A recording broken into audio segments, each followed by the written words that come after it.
김미영. 49. 그리고 이제 미망인. 그 단어의 서늘함이 내 이름 뒤에 그림자처럼 따라붙게 된 것은 바로 지난 화요일 새벽이었다. 그 사람의 병은 길고 지루했다. 처음 병명을 들었을 때는 세상이 무너지는 줄 알았지만 시간이 흐르면서 무너질 세상도 지쳐버린다는 것을 알았다. 하루하루가 투병이었고 하루하루가 이별 연습이었다. 나는 병원과 집을 오가며 간병에 매달렸고 그의 야위어가는 얼굴을 보며 담담해지는 법을 배웠다. 아니, 배웠다고 착각했다. 그날 새벽 병원에서 연락이 왔을 때도 이상하리만치 평온했다. 올 것이 왔구나. 그저 그렇게 생각했다. 마지막 숨을 거두는 순간에도 눈물은 나지 않았다. 드라마에서처럼 오열하거나 가슴을 쥐어뜯지도 않았다. 그저 그의 손을 잡고 점점 차가워지는 온기를 느끼며 앉아 있었다. 그의 얼굴은 평화로워 보였다. 고통에서 해방된 얼굴이었다. 어쩌면 나보다 그 사람이 더 오래 이 순간을 기다렸을지도 모른다고 생각했다. 장례는 정신없이 지나갔다. 사흘 내내 빈소에는 사람들로 북적였고 나는 고개 숙여 인사하고 억지로 미소 짓고 건네는 위로의 말에 감사합니다 라고 답하는 일을 반복했다. 슬픔을 표현할 새도 없었다. 아니, 슬픔 자체가 아직 선명한 형태를 갖추지 못한 채 내 안 어딘가에 갇혀 있는 듯했다. 모두가 내가 슬퍼할 것이라고 생각했고 나 역시 그래야 한다고 스스로를 다그쳤지만 자꾸만 현실감이 없는 상태가 이어졌다. 마치 이 모든 상황이 나에게 벌어지고 있는 일이 아닌 것처럼. 미영아, 이제 정신 차려야지. 산 사람은 살아야지. 힘내라. 쏟아지는 말들 속에서 나는 그저 고개를 끄덕이거나 옅게 미소 지을 뿐이었다. 그들의 걱정과 위로가 감사하면서도 한편으로는 저들이 아는 나와 지금의 나 사이의 깊은 간극이 느껴졌다. 겉으로는 남편을 잃은 슬픔에 잠긴 아내의 모습이었겠지만 내 안은 그저 텅 비어 있었다. 잿빛 상복처럼 내 마음도 온통 무채색으로 물들어 있었다. 모든 절차가 끝나고 빈소가 정리되고 사람들이 썰물처럼 빠져나간 후 집에 돌아왔을 때 비로소 숨통이 트이는 동시에 견딜 수 없는 공허함이 밀려왔다. 익숙한 내 집인데 모든 것이 낯설게 느껴졌다. 그의 채취가 배어있던 소파, 함께 식사를 하던 식탁, 나란히 잠들었던 침대, 모든 공간이 그의 부재를 소리 없이 외치는 것 같았다. 특히 밤이 깊어질수록 그 적막감은 더욱 깊어졌다. 넓은 침대에 홀로 누워 천장을 응시했다. 옆자리는 차갑게 비어 있었다. 수십 년을 그의 온기를 느끼며 잠들었는데 이제 더 이상 그럴 수 없다는 사실이 비로소 현실로 다가오는 듯했다. 하지만 여전히 눈물은 나지 않았다. 슬픔 대신 차갑고 날카로운 고독이 심장을 파고드는 느낌이었다. 앞으로 어떻게 살아야 할까? 막막함이 파도처럼 밀려왔다. 혼자 밥을 먹고, 혼자 잠들고, 혼자 이 모든 시간을 견뎌야 한다는 사실이 믿기지 않았다. 세상은 여전히 돌아가는데 나의 시간만 멈춰버린 것 같았다. 잿빛으로 물든 일상 속에서 나는 길을 잃은 아이처럼 위태롭게 서 있었다. 그리고 그 텅 빈 공간, 숨막히는 침묵 속에서 나는 나 자신도 예상치 못한 낯선 감정의 그림자가 서서히 다가오고 있음을 그때는 알지 못했다. 슬픔의 자리를 비집고 들어오려는 전혀 다른 종류의 갈망을. 며칠이 더 흘렀을까? 시간은 여전히 희미한 안개 속 같았다. 그 사람의 유품을 정리해야 한다는 생각만 할 뿐 손끝 하나 까딱하기 어려웠다. 그저 소파에 앉아 멍하니 창밖을 보거나 의미 없이 리모컨만 만지작거렸다. 먹는 둥 마는 둥 끼니를 때웠고 잠은 오지 않았다. 온몸의 감각이 마비된 것 같았다. 그때였다. 아무런 예고도 없이 불현듯 내 안에서 무언가 뜨겁게 솟아오르는 것을 느꼈다. 처음에는 그저 답답함이나 불안감 같은 것이겠거니 했다. 상실감이나 외로움이 이런 식으로 나타나기도 할까 싶었다. 하지만 그 감정은 이내 분명한 형태로 나를 사로잡았다. 그것은 욕망이었다. 믿을 수 없었다. 남편이 죽은 지 열흘도 채 되지 않았다. 아직 탈상도 하지 않았고 온몸에는 상복의 기운이 배어 있는 것 같았다. 머릿속에는 장례식 풍경이 희미하게 남아있고 그의 마지막 얼굴이 어른거리는데 내 몸은 전혀 다른 신호를 보내고 있었다. 강렬하고 노골적이며 거부하기 어려운 끌림. 혼란스러웠다. 충격적이었다. 내가 왜 이러지? 미쳤나? 슬픔에 겨워 미쳐버린 걸까? 아니면 너무 큰 충격에 몸이 이상 반응을 보이는 걸까? 온갖 부정적인 생각들이 머릿속을 헤집었다. 죄책감이 파도처럼 밀려왔다. 내가 어떻게 이럴 수 있지? 내가 사랑했던 남편인데, 이제 막 떠나보냈는데, 어떻게 이런 생각을, 이런 감정을 느낄 수 있지? 상복을 입은 내 모습과 그 아래에서 끓어오르는 욕망 사이의 괴리감은 나를 더욱 비참하게 만들었다. 나는 지금 슬퍼해야 했다. 그의 부재를 온전히 느끼고 애도해야 했다. 그런데 내 몸은 전혀 다른 언어로 말을 걸어왔다. 강렬하고 그리고 솔직한 언어로. 가슴이 뛰고 몸이 달아오르는 것을 느끼며 스스로에게 소리쳤다. 멈춰. 정신 차려. 이건 아니야. 하지만 내 안의 목소리는 듣지 않는 것 같았다. 슬픔의 무게에 짓눌려 움직이지 않던 몸이 이 낯선 불청객의 등장에 반응하기 시작했다. 차갑게 얼어붙었던 감각들이 녹아내리는 것처럼 잊고 있던 육체의 감각이 생생하게 되살아났다. 나는 혼란과 죄책감 속에서 몸부림쳤다. 이 감정의 정체는 무엇일까? 단순한 외로움인가? 아니면 상실감에서 비롯된 일탈적인 충동인가? 그것도 아니면 삶에 대한 원초적인 갈망인가? 슬픔이라는 거대한 덩어리 속에서 욕망이라는 이해할 수 없는 불꽃이 피어오르고 있었다. 그리고 나는 그 불꽃 앞에서 어찌할 바를 모르고 선 채 천천히 타들어가기 시작했다. 내 안에서 솟아오른 낯선 불길은 쉽사리 꺼지지 않았다. 아니, 억지로 외면하려 할수록 더욱 거세게 타올랐다. 문제는 이 감정이 단순히 개인적인 혼란으로 끝나지 않는다는 사실이었다. 나는 미망인이었고 아직 남편의 온기가 채 가시지 않은 시간 속에 머물러 있었다. 한국 사회에서 상중이라는 것은 엄숙하고 정숙해야 하는 기간이었다. 특히 아내에게는 더욱 그러했다. 탈상이라는 절차를 통해 공식적인 애도 기간이 끝날 때까지는 사적인 감정, 그 중에서도 욕망 같은 것은 철저히 숨겨야 할, 아니 아예 느껴서도 안 되는 불순한 것으로 여겨졌다. 나는 죄인이 된 기분이었다. 사람들의 시선이 느껴지는 것 같았다. 물론 실제로 누군가 나를 감시하는 것은 아니었지만 스스로가 만들어낸 내면의 감옥에 갇힌 것 같았다. 미영아, 너 지금 무슨 생각을 하는 거야? 정신 차려야지. 남편에게 미안했고 돌아가신 시부모님께 송구스러웠다. 세상의 모든 도덕과 윤리가 나를 손가락질하는 기분이었다.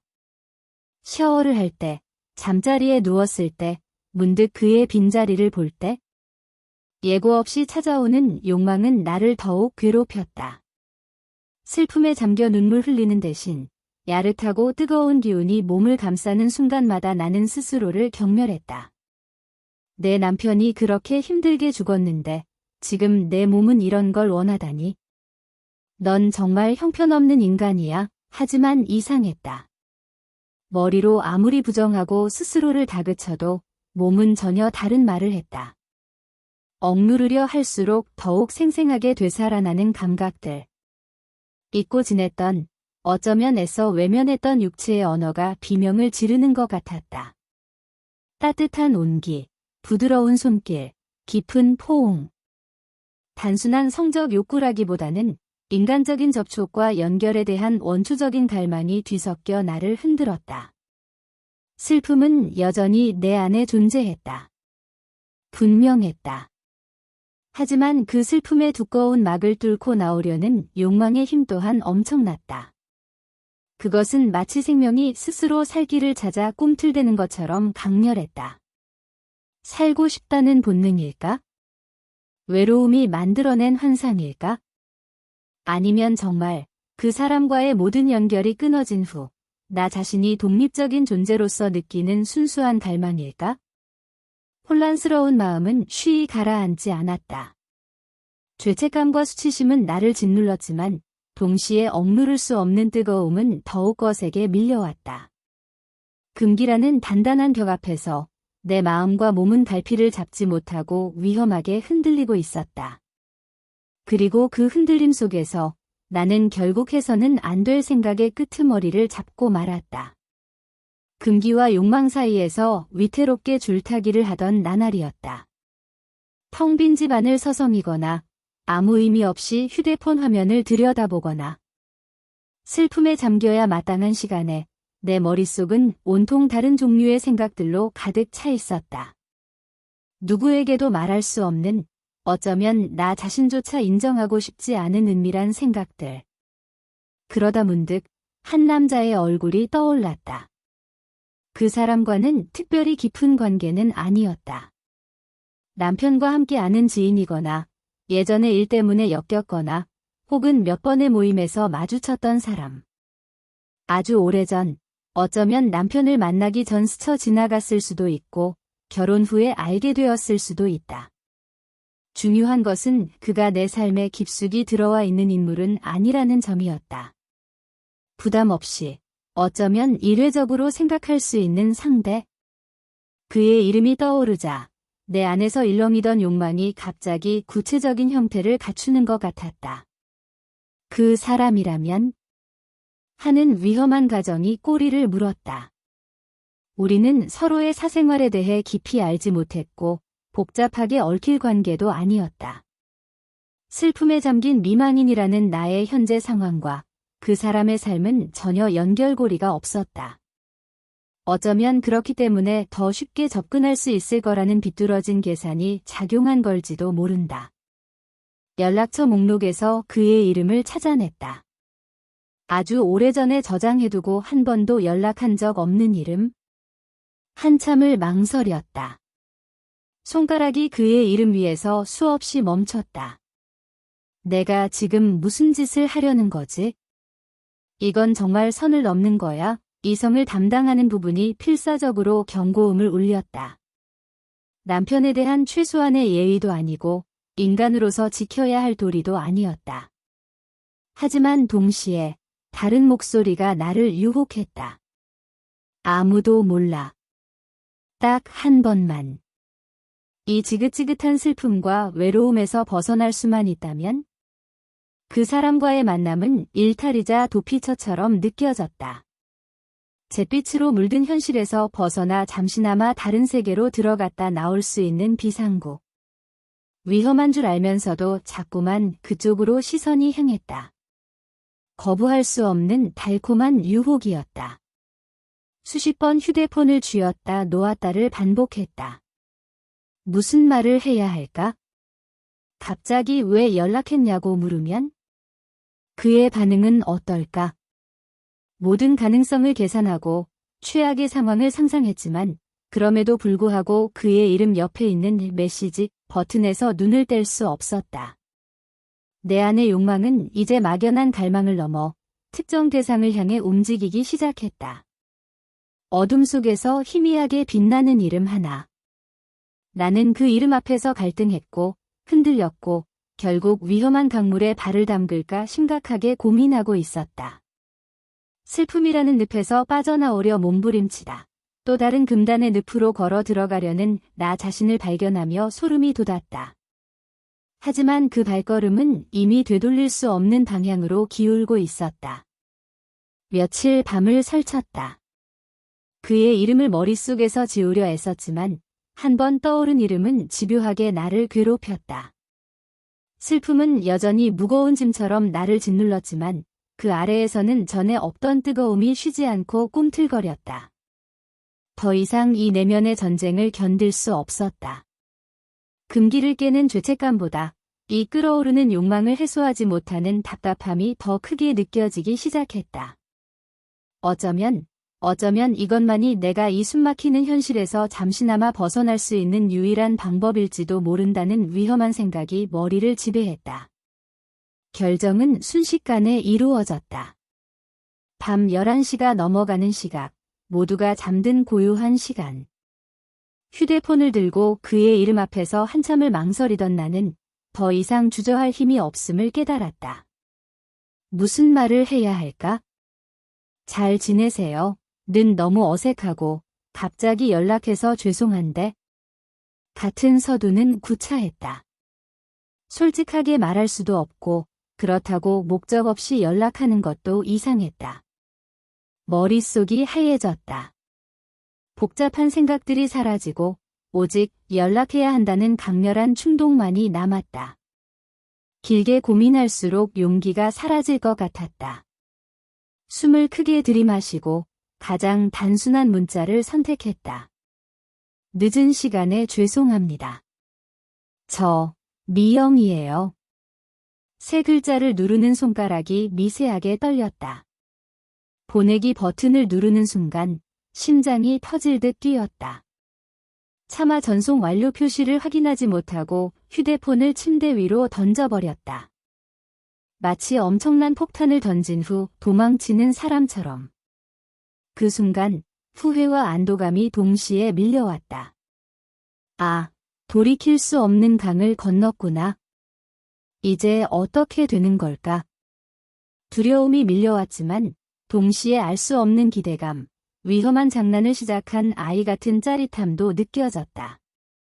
슬픔의 무게에 짓눌려 감정조차 제대로 느끼지 못했던 나에게 두려움이든 기대감이든 어떤 강렬한 감정을 느낀다는 사실 자체가 신선했다. 시간이 얼마나 흘렀을까? 휴대폰 화면이 깜빡이는 것을 발견했다. 그의 답장이 온 것이다. 얼어붙은 듯 굳어있던 몸이 파르르 떨렸다. 심호흡을 하고 휴대폰을 집어들었다. 화면에 그의 이름이 떠 있었다. 망설이다 메시지를 확인했다. 미영 씨. 오랜만이네요. 괜찮으세요?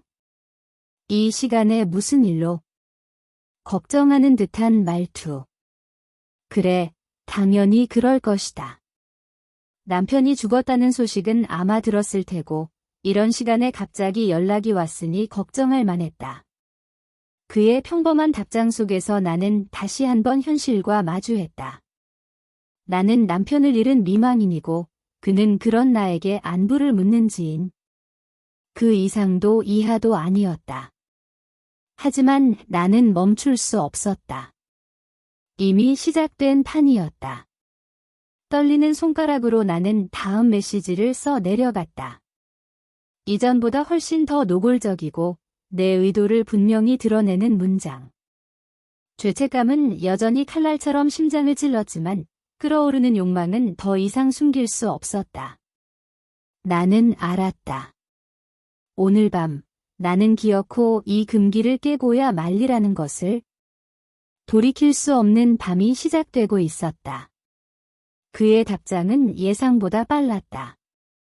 처음에는 내 안부를 묻는 조심스러운 내용이었지만 내가 조금 더 직접적인 메시지를 보냈을 때 잠시 망설이는 듯하더니 이내 알겠다는 답이 돌아왔다. 밤 12시가 다 된 시간이었다.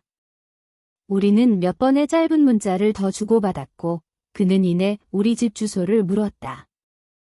휴대폰 화면에 뜬 그의 메시지를 확인하고 나서야 비로소 내가 무슨 짓을 벌였는지 실감했다. 심장이 미친 듯이 뛰었다. 불안, 기대, 죄책감, 흥분. 온갖 감정이 뒤섞여 나를 집어삼켰다. 머리가 어지러웠고 손끝이 떨렸다. 집 안을 서성였다. 뭘 해야 할지 몰랐다. 상복처럼 어두운 색의 편안한 옷으로 갈아입었다. 거울에 비친 내 모습은 어딘가 낯설었다. 며칠 밤을 제대로 자지 못해 수척해 보였지만 눈빛만은 기묘하게 형형했다. 슬픔에 잠긴 미망인의 얼굴이 아니었다. 마치 무언가에 홀린 사람 같았다. 집 안을 둘러보았다. 남편의 흔적이 곳곳에 남아 있었다. 그의 슬리퍼, 그가 즐겨 읽던 책, 벽에 걸린 결혼사진. 이 모든 것들 속에서 나는 다른 남자를 맞이하려 하고 있었다. 죄책감의 무게가 다시금 나를 짓눌렀다. 하지마, 지금이라도 취소해. 아직 늦지 않았어. 내면의 목소리가 필사적으로 외쳤지만 이미 엎질러진 물이었다. 그의 답장을 받는 순간 이미 멈출 수 없게 된 것이다. 시간이 천천히 흘렀다. 째깍거리는 시계 소리가 유난히 크게 들렸다. 심장이 고동치는 소리, 거친 숨소리만이 적막한 집 안에 가득했다. 창밖은 이미 깊은 어둠에 잠겨 있었다. 그가 올 시간이 가까워지자 긴장감은 극에 달했다. 현관문만 쳐다보게 되었다.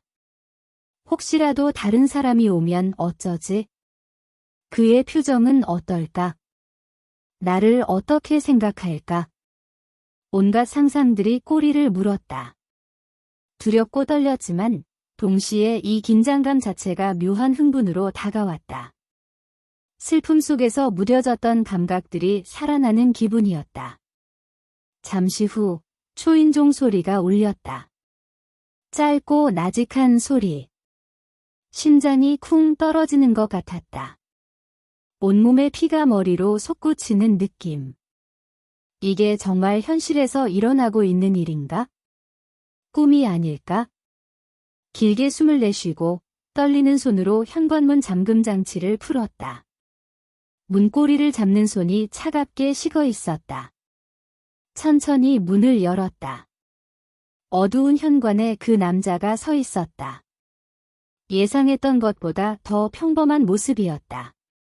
그의 눈빛과 마주치는 순간 나는 다시 한번 내가 걷고 있는 길이 금단의 영역임을 깨달았다. 하지만 이미 문은 열렸고 나는 그를 집 안으로 들여야만 했다. 잿빛 상복 아래 감춰졌던 나의 다른 모습이 이제 그의 눈앞에 드러나기 직전이었다. 어색한 침묵이 흘렀다.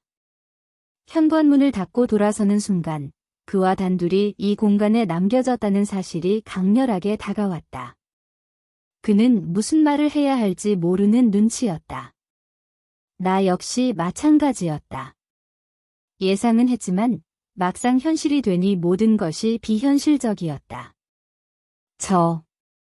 괜찮으세요? 그가 조심스럽게 물었다. 네. 목소리가 메말라 나왔다. 늦은 시간에 미안해요. 갑자기 연락해서? 아닙니다. 괜찮습니다. 그런데 무슨 일로? 그는 여전히 조심스러웠고 그의 눈빛에는 걱정과 함께 약간의 당혹감이 스쳐 지나갔다. 거실로 안내했다. 상복은 아니었지만 어두운 색의 옷차림은 여전히 내가 상중임을 드러내고 있었다. 집안 곳곳에 남은 남편의 흔적들이 그의 눈에도 들어올까 봐 불안했다. 어색함을 깨기 위해 냉장고에서 와인 한 병을 꺼냈다. 평소에는 거의 마시지 않는 술이었다. 간단하게 한잔 하실래요? 물었고 그는 망설임 없이 고개를 끄덕였다. 와인잔을 기울이며 우리는 두서없는 대화를 나누었다. 그의 일상, 시시콜콜한 이야기들. 하지만 대화의 표면 아래에는 팽팽한 긴장감과 왜 우리가 이 시간에 여기서 이렇게 마주 앉아 있는지에 대한 침묵이 흘렀다. 와인이 한 잔, 두 잔 비워질수록 분위기는 미묘하게 달라졌다. 처음의 어색함은 조금씩 녹아내리고 알코올 기운이 몸에 퍼지면서 내 안에서 억눌렸던 감정들이 서서히 고개를 들기 시작했다. 그의 눈을 마주했다. 걱정하는 척하지만 동시에 이 상황에 대한 호기심과 어쩌면 짐작하고 있을지도 모르는 기대감이 엿보이는 눈이었다. 더 이상 빙빙 돌릴 필요가 없다고 느꼈다. 슬픔에 잠긴 미만인의 가면을 벗어던질 시간이었다. 와인잔을 내려놓고 그의 손 위로 내 손을 가져갔다. 그의 눈이 살짝 커졌다. 차갑게 식어있던 내 손과는 달리 그의 손은 따뜻했다. 그 온기가 전해지자 온몸에 전류가 흐르는 듯했다. 실은요. 목소리가 떨렸지만 일부러 피하지 않았다. 그의 눈을 똑바로 응시하며 솔직한 마음을 꺼내놓았다. 아니, 마음이라기보다는 몸이 보내는 신호에 더 가까웠다. 제가 좀 힘들어서요. 그런데 다른 의미로 힘들어요. 무슨 말을 하려는지 짐작했는지 그의 눈빛이 흔들렸다. 그는 아무 말 없이 내 손을 잡은 그의 손에 살짝 힘을 주었다. 그것은 거절이 아니었다. 동의의 표현 같기도 했고 다음 행동을 기다리는 것 같기도 했다. 나는 망설이지 않았다. 슬픔, 죄책감, 수치심. 모든 것을 잠시 뒤로 밀쳐냈다. 지금 이 순간 나를 지배하는 것은 오직 하나, 억누를 수 없는 욕망뿐이었다. 잿빛 상복 아래 숨겨왔던 미망인이라는 이름 뒤에 감춰두었던 여자 김미영으로서의 본능이 강하게 나를 이끌었다. 그의 눈을 보며 아주 작고 나지막하게 속삭였다. 오늘 밤, 저 좀 안아주세요. 그 말을 내뱉는 순간 길고 길었던 내면의 싸움이 끝나는 것을 느꼈다. 금기를 깨는 순간이었다. 잿빛 상복의 무거운 기운이 거치고 그 아래 숨겨져 있던 벌거벗은 욕망이 세상 밖으로 드러나는 순간이었다. 그의 눈빛이 변하는 것을 보며 나는 이제 돌이킬 수 없음을 알았다. 그리고 기묘하게도 후회보다는 깊은 안도감과 함께 뜨거운 열기가 온몸을 감쌌다. 내 입에서 그 말이 나오자 그의 눈빛이 깊어졌다. 망설임이나 당혹감 대신 복잡한 감정이 뒤섞인 동요가 그 얼굴에 떠올랐다. 그는 아무 말 없이 잡고 있던 내 손을 더 단단히 쥐었다. 그리고 아주 천천히 나에게로 다가왔다. 그의 품에 안기는 순간 익숙하면서도 낯선 온기가 느껴졌다. 남편과는 다른 체격, 다른 채취. 하지만 그 따뜻함은 내가 그토록 갈구했던 것이었다. 며칠 밤낮으로 겪었던 극한의 외로움과 고독이 그의 품 안에서 잠시나마 녹아내리는 듯했다. 숨막히는 침묵 속의 옷가지들이 하나둘씩 벗겨졌다. 잿빛 상복 아래 숨겨져 있던 맨살이 드러날 때마다 억눌렸던 욕망이 더욱 거세게 타올랐다. 그의 손길이 닿을 때마다 온몸의 감각이 생생하게 되살아났다. 오랫동안 잊고 지냈던, 어쩌면 스스로 느끼는 것을 금지했던 육체의 언어들이 비명을 지르듯 깨어났다. 침대에 누웠다. 차갑게 비어있던 남편의 자리가 그의 온기로 채워졌다. 죄책감이 날카로운 조각처럼 심장을 찔렀다. 여기서 이러면 안 되는데. 남편이 보고 있을지도 몰라. 스스로를 다그치는 목소리가 있었지만 그의 몸이 닿아오는 순간 모든 생각이 흩어졌다. 그와의 관계는 격정적이기보다는 조심스럽고 탐색적이며 어딘가 서글픈 절박함이 뒤섞인 행위였다. 그는 나를 배려하는 듯했지만 나 또한 그에게서 무언가를 갈구하고 있었다. 단순한 육체적 쾌락이 아니었다.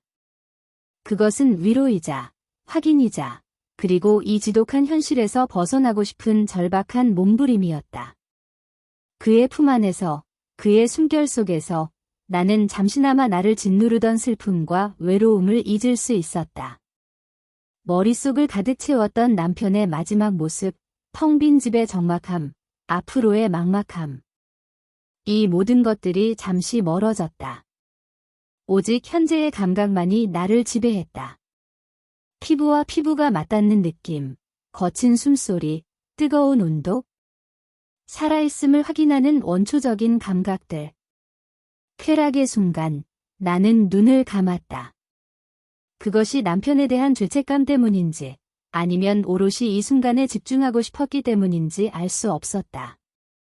뒤섞인 감정 속에서 나는 내가 누구인지, 여기가 어디인지, 무슨 일이 벌어지고 있는지 잠시 동안 잊었다. 오직 몸이 느끼는 감각의 파도에 나를 맡겼다. 그 짧은 시간 동안 나는 미망인도 아니었고 슬픔에 잠긴 아내도 아니었다.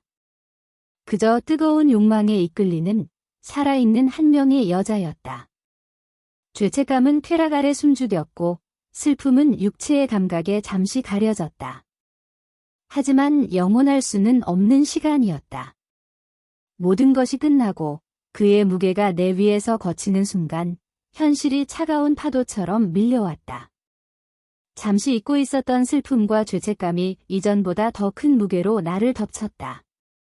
어둠 속에서 그의 숨소리만이 들려왔다. 그리고 나는 알았다. 잠시의 일탈이 현실의 고통을 완전히 지워주지는 않는다는 것을, 오히려 더 복잡하고 깊은 상처를 남길 수도 있다는 것을. 어둠 속에서 나는 눈을 뜬 채 뒤섞인 감정의 잔해들 위에 홀로 남겨졌다. 눈을 떴을 때 창문 틈으로 희미한 여명이 스며들고 있었다. 옆자리에 누워 깊이 잠든 남자의 숨소리가 들렸다. 어젯밤의 잔상들이 파편처럼 머릿속을 스쳤다. 쾌락, 죄책감, 외로움, 그리고 잠시나마 잊고 지냈던 슬픔. 모든 것이 뒤섞여 차갑게 가라앉은 느낌이었다. 현실이 쓰나미처럼 밀려왔다. 나는 남편을 잃은 지 얼마 되지 않은 미망인이고 내 옆에는 남편이 아닌 다른 남자가 누워있다. 이 모든 것이 믿기지 않았고 동시에 끔찍한 현실이었다. 어젯밤에 강렬했던 욕망은 없이 사라지고 그 자리를 비참함과 후회가 채웠다. 내가 무슨 짓을 저지른 걸까? 옆에 누운 그의 얼굴을 바라보았다. 평화롭게 잠든 얼굴. 그에게 이 밤은 무엇이었을까? 그저 충동적인 만남, 혹은 슬픔에 빠진 지인을 위로하려다 벌어진 일? 이유가 무엇이든 나는 그를 이곳으로 불렀고 이 상황을 만들었다. 모든 책임은 나에게 있었다. 시간이 지날수록 후회는 더욱 깊어졌다. 슬픔을 이런 식으로 해소하려 했다는 사실이 스스로 용납되지 않았다. 차라리 밤새도록 울부짖었더라면, 그랬더라면 이렇게 비참하지는 않았을 텐데. 그가 잠에서 깨어 뒤척이는 소리에 재빨리 눈을 감았다. 자는 척했다. 무슨 말을 해야 할까? 어젯밤 일에 대해 이야기해야 할까? 아니면 그저 아무 일 없었던 것처럼? 숨막히는 어색함이 예상되었다. 그의 눈을 똑바로 볼 자신이 없었다. 다행히 그는 오래 머물지 않았다. 조용히 일어나 옷을 챙겨 입는 소리가 들렸다. 인기척을 느끼면서도 나는 계속 잠든 척했다. 짧은 메모라도 남길까? 아니면 그냥 떠날까 망설이는 그의 기척이 느껴지는 듯했다. 잠시 후 아주 작은 목소리로 먼저 갈게요 하는 소리가 들렸다. 그리고 현관문이 조용히 닫히는 소리. 그의 발소리가 완전히 사라지고 나서야 천천히 눈을 떴다. 옆자리는 다시 차갑게 비어 있었다. 그의 채취가 희미하게 남아있는 것 같았지만 곧 사라지고 익숙한 남편의 부재만이 공간을 채웠다. 다시 혼자가 되었다. 하지만 어젯밤 이전의 혼자와는 달랐다. 슬픔의 무게에 죄책감이라는 새로운 짐이 더해졌다. 집안의 모든 것이 나를 비난하는 것 같았다. 남편의 사진이 나를 노려보는 것 같았고 가구들이 수군거리는 소리가 들리는 듯했다. 나는 일어나지 못하고 한참을 침대에 누워 있었다. 어젯밤의 일탈은 슬픔을 잊게 해주기는커녕 오히려 슬픔을 더욱 깊고 복잡하게 만들었다. 텅 빈 방 안에서 나는 미망인으로서의 슬픔과 금기를 깬 죄책감, 그리고 여전히 해소되지 않은 근원적인 외로움 속에 홀로 남겨졌다. 잿빛 상복 아래 감춰졌던 나의 욕망은 잠시 불꽃처럼 타올랐지만 결국 재만 남기고 꺼져버린 듯했다. 그리고 그 재는 이전보다 훨씬 차갑고 무거웠다. 내가 왜 그랬을까? 무엇이 나를 그토록 강렬하게 이끌었을까? 단순한 육체적 충동이었을까? 아니면 남편의 죽음으로 인한 극심한 스트레스와 외로움이 만들어낸 비정상적인 반응이었을까?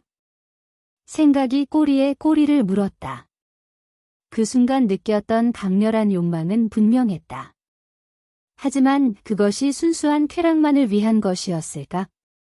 어쩌면 그것은 살아있다는 것을, 내 몸이 아직 기능하고 있음을 확인하고 싶은 절박한 몸부림이었는지도 모른다. 죽음이라는 거대한 상실 앞에서 삶의 가장 원초적인 본능이 역설적으로 솟구쳐 오른 것일 수도 있다. 혹은 끝없는 외로움에서 벗어나기 위한 발버둥이었을까? 누군가의 온기, 누군가의 손길, 누군가와의 연결.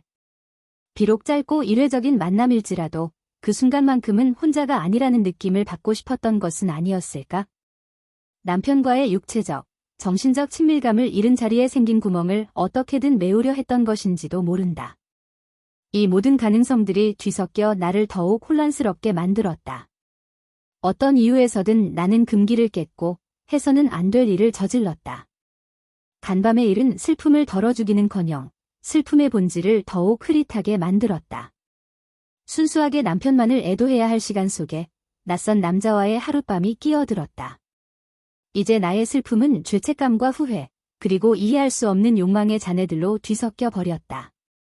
하지만 동시에 이상하게도 그 짧은 일탈이 나에게 어떤 흔적을 남겼음을 느꼈다. 차갑게 얼어붙었던 감각들이 잠시나마 녹아내렸던 경험. 내가 여전히 욕망할 수 있는 존재라는 사실. 슬픔에 잠긴 미망인이라는 역할 뒤에 숨겨져 있던 여자 김미영으로서의 또 다른 나를 아주 잠깐이나마 마주했던 시간. 그 경험이 나를 더 나은 사람으로 만들지는 않았을 것이다. 오히려 더 복잡하고 어두운 그림자를 드리웠을지도 모른다. 하지만 부정할 수 없었다. 내 안의 어떤 부분이 그 밤을 통해 이전과는 미묘하게 달라져 버렸음을. 여전히 슬픔은 진행 중이었다. 앞으로 얼마나 더 슬퍼해야 할지, 이 슬픔이 언제 끝날지 알 수 없었다. 하지만 이제 나의 슬픔 안에는 어젯밤의 흔적이 깊숙이 자리 잡게 되었다. 잿빛 상복처럼 무거운 슬픔 속에 금기를 깬 욕망의 불꽃, 그리고 그 불꽃이 남긴 쓰디쓴 재가 함께 뒤섞여 나를 이루는 일부가 되어 버렸다. 나는 그 모든 것을 안고 다시 하루를 시작해야 했다. 남편 없는, 그리고 어젯밤 이전과는 달라진 새로운 하루를. 시간은 무심하게 흘렀다. 남편이 떠난 지 한 달이 되어가고 있었다. 여전히 아침에 눈을 뜨면 그의 빈자리가 가장 먼저 눈에 들어왔고 문득문득 그의 목소리나 웃음소리가 들리는 듯한 착각에 빠지기도 했다. 슬픔은 사라지지 않았다. 다만 그 형태가 조금씩 변해갈 뿐이었다.